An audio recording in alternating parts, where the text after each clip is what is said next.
Auditory pathway.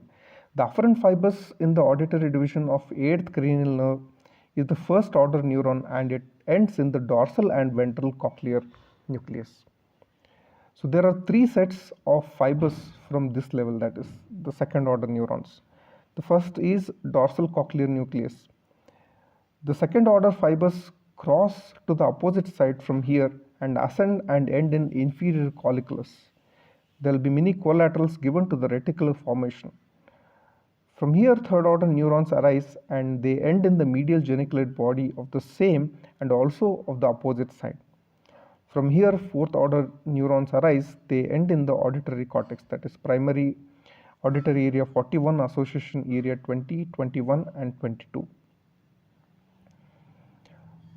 Some fibers from the ventral cochlear nucleus, which forms the second order neurons, cross to the opposite side, they end in the trapezoid body.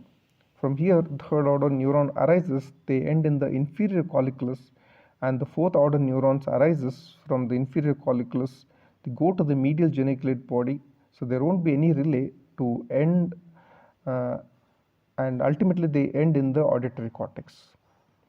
Then from some fibers from the ventral cochlear nucleus, which forms the second order neurons, end in the superior olivary nucleus.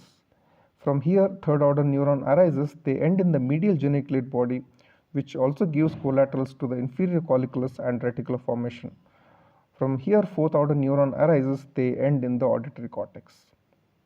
So this is the diagram showing the auditory pathway, which are going to form mainly the dorsal cochlear nuclei and ventral cochlear nuclei.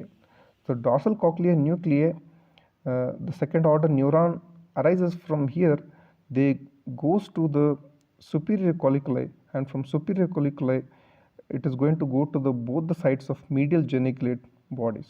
From there, fourth order neuron goes to the cortex.